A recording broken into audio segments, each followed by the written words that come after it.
tayo nang magbigay dangal kay Jesus na ating ilaw sa diwa natin at isipan sa Kristo na buhay sa ating kaliwanagan. Ang ilaw na inyong hawak, mga kapatid, ay natinanggap, ay tanda ng liwanag ni Kristo na tinanggap ng bagong binyag.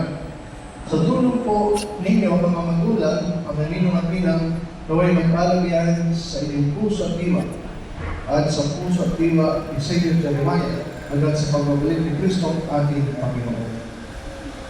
Ngayon naman ay magdasal ng sama-sama.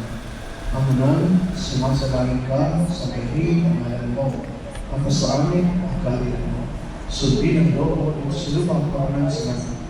Bigyan mo kami ng ang kakamang sa bawat.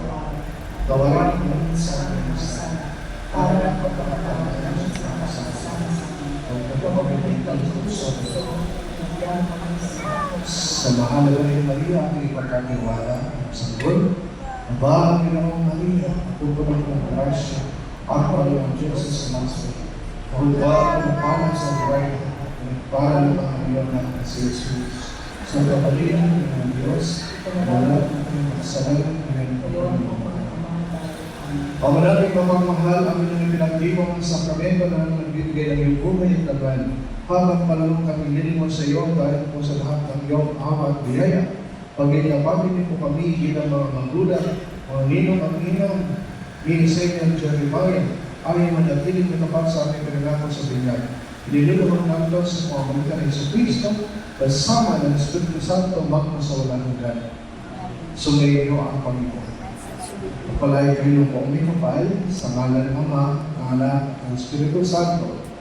Sa pumpilan po ng pakikinabang, dapat lubusin natin ang ating pinasimulan. Ihanda po natin ngayon mula sa akin ito sa Savior Jeremiah hanggang sa pagsapit ng araw ng pagtanggap niya ng mga sakramentong banal.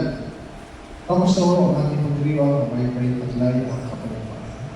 Salamat sa Diyos. Alam pa kayo natin ang bagong dito. Dito mo natin.